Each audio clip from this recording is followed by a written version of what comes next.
ये कहानी 300 साल पुरानी है। बंगाल में एक बच्ची पैदा हुई थी। एक बहुत बड़े जमींदार के घर, सोने का पालना, चांदी की थाली। ज्योतिषी ने उसकी कुंडली देखकर कहा कि ये लड़की या तो बहुत बड़ी योगिनी बनेगी या 16 साल की उम्र में ही मर जाएगी। जमींदार ये सुनकर डर गया।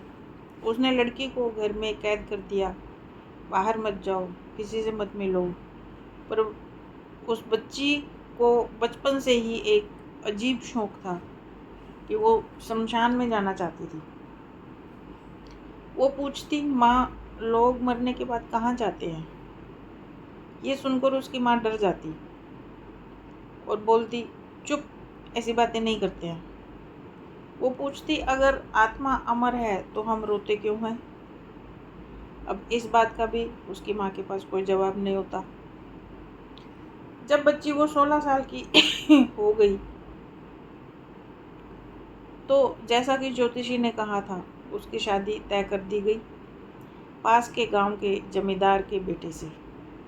शादी के दिन बारात आ रही थी, तभी खबर आई लड़के को सांप ने काट लिया और वो मर गया। बारात की जगह अर्थी आई। गांव वालों ने कहा, ये लड़की मनुष्य है, यही अपने पति को खा गई है। जमींदार ने भी उसे घर से निकाल दिया कि तू मनुष्य है। अब 16 साल की लड़की लाल शादी के जोड़े में बंगाल के जंगल में अकेली। लेकिन वो रोई नहीं। उसने कहा, अगर मैं मनुष्य हूँ तो मैं मृत्यु से ही मिल लूँगी, वही बताएगी मैं क्या हूँ। वो चलती चलती तारापीठ शमशान पहुँच गई। वहाँ एक अघोरी बैठा था और नाम था उसका काल भैरव। वो चिता की राख लगाए मुर्दे के साथ बैठा था। तो बच्ची ने कहा कि मुझे अपना शिष्य बना लो। अघोरी ने कहा, तू लड़की है, सुंदर है, जमींदार की बेटी है, तू शमशान में क्या करेगी? जा अपने घर जा। बच्ची ने कहा, मेरा कोई घर नहीं, और सुंदरता तो ये लो।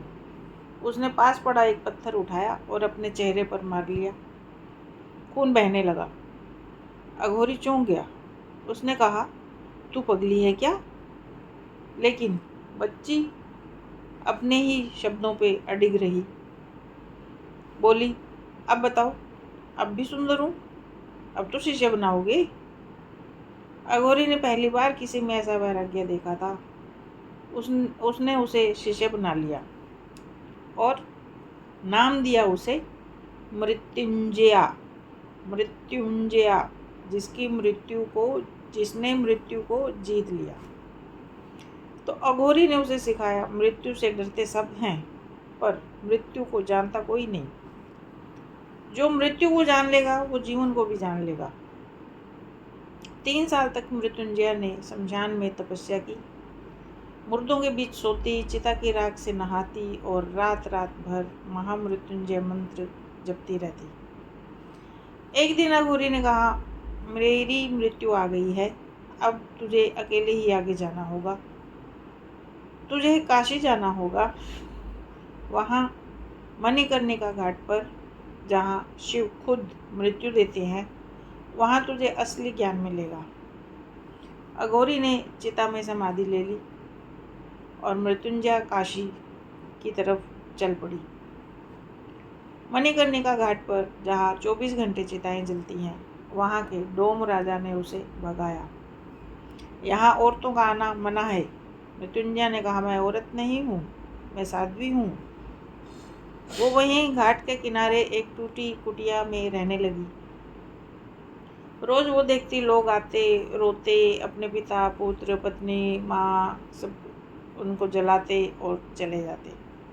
कोई भी रुककर ये नहीं सोचता कि ये जो जल रहा है ये कौन है, शरीर है या आत्मा है। ऐसे ही समय निकलता गया। एक दिन एक बहुत अमीर सेठ का इकलौता बेटा मर गया। 20 साल का था। सेठ पागल हो गया। वो चिता के पास बैठकर कह रहा था, मैं सारी संपत्ति दे दूंगा, कोई मेरे बेटे को वापस ला दे। लेकिन कोई कुछ नहीं कर सका। रात को जब सब चले गए तो मृत्युंजय उस सेठ के पास गई। सेठ ने कहा, तू कौन है? मृत्युंजय ने कहा, मैं मृत्यु को बुला सकती हूँ, उससे बात कर सकती हूँ। सेठ ने कहा, तो बुला, मेरे बेटे को वापस ला। मृत्युंजय ने कहा, वापस नहीं ला सकती, पर तुझे उससे मिलवा सकती हूँ। मृत्युंजय ने आंखें बंद की और एक मंत्र पढ़ा, जो वो मंत्र अघोरी ने उसे सिखाया था। कहते हैं उसी क्षण घाट पर ठंडी हवा चली, चिताएं बुझ गईं और एक काली परछाई प्रकट हुई, लंबी काली, हाथ में पाश लिए हुए। वो थी मृत्यु, यम की दासी मृत्यु, जो हर जीव के प्राण लेने के लिए आती है। मृत्यु ने कहा, किसने बुलाया मुझे? कौन है जो मुझे जीतना चाहती है? मृत्युंजय ने कहा, मैं तुम्हें जीतना नहीं चाहती, मैं तुम्हें समझना चाहती हूँ। मृत्यु हंसी, मुझे आज तक कोई नहीं समझ पाया, सब मुझसे डरते हैं। मृत्युंजय ने कहा, मैं नहीं डरती, क्योंकि तुम तो सच हो, डरना तो झूठ से चाहिए। मृत्यु चौंक गई, आज तक किसी ने उसे ऐसा नहीं कहा था। मृत्यु ने कहा, क्या चाहती है तू? मृत्युंजय ने कहा, मैं जानना चाहती हूँ तू लोगों को दुख क्यों देती है। मृत्यु ने कहा, मैं दुख नहीं देती, मैं तो मुक्ति देती हूँ। दुख तो लोग खुद देते हैं, मोह से। देखो, उस सेठ को, वो अपने बेटे से नहीं, अपनी ममता से रो रहा है। बेटा तो आत्मा था, आत्मा तो मरती ही नहीं, वो तो सिर्फ कपड़ा बदलती है, पर ये सेठ कपड़े के लिए रो रहा है। मृत्युंजय ने कहा, तो क्या तू बुरी नहीं है? मृत्यु ने कहा, मैं तो सबसे पवित्र हूँ, मैं किसी में भेदभाव नहीं करती, राजा और रंक दोनों को एक ही तरह से ले जाती हूँ। मैं ही तो हूँ जो बताती हूँ कि जीवन कितना कीमती है। अगर मैं ना होती तो कोई कभी प्यार ही ना करता, कोई कभी माफ़ी ना करता, सब सोचते कल कर लेंगे, कल कर लेंगे। मैं ही हूँ जो ये याद दिलाती हूँ कि कल कभी नहीं आता। उस रात मृत्यु और मृत्युंजय की बहुत बातें हुई। सुबह जब सेठ जगा तो उसने देखा मृत्युंजय उसके बेटे की राख के पास बैठी है और राख में से एक कमल का फूल उगाया है। मृत्युंजय ने कहा, सेठ जी, आपका बेटा मुक्त हो गया है, वो कमल बन गया है। अब आप जाओ और किसी अनाथ बच्चे को अपना बेटा बना लो, ताकि आपके बेटे की आत्मा को शांति मिले। सेठ ने वैसा ही किया।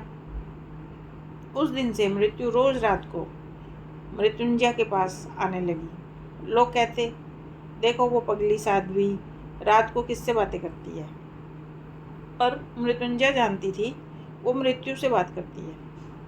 एक दिन मृत्यु ने कहा, तुम्हारी मृत्यु भी पास आ रही है।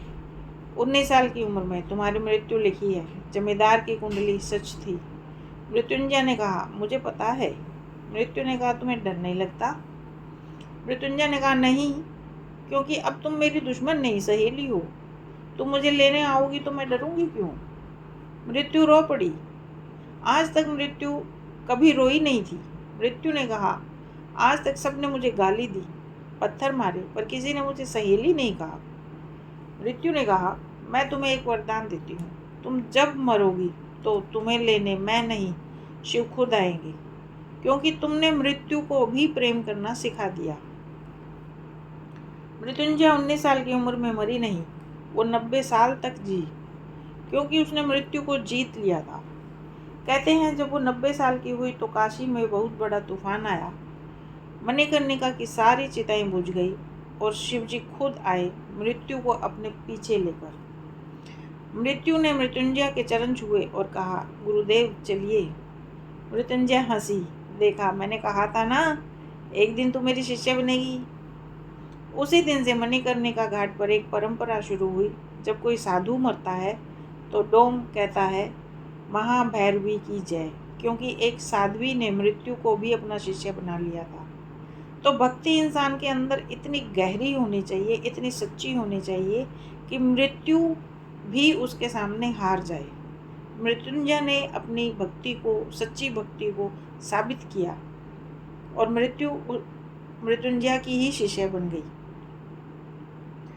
आज भी अगर आप आधी रात को मणिकर्णिका घाट पर जाओ तो कभी कभी एक बूढ़ी साध्वी की हंसी सुनाई देती है वहाँ, और उसके बगल में एक काली परछाई खड़ी दिखती है जो उसकी शिष्या है मृत्यु। ये बिल्कुल सत्य कहानी है, इसमें कुछ भी झूठ नहीं है। आज भी अगर आप मणिकर्णिका घाट जाएंगे और ध्यान लगाकर अगर वहाँ बैठेंगे तो आपको ये सच्चाई खुद ब खुद समझ में आ जाएगी। जय महाकाल, जय महाकाल, हर हर महादेव।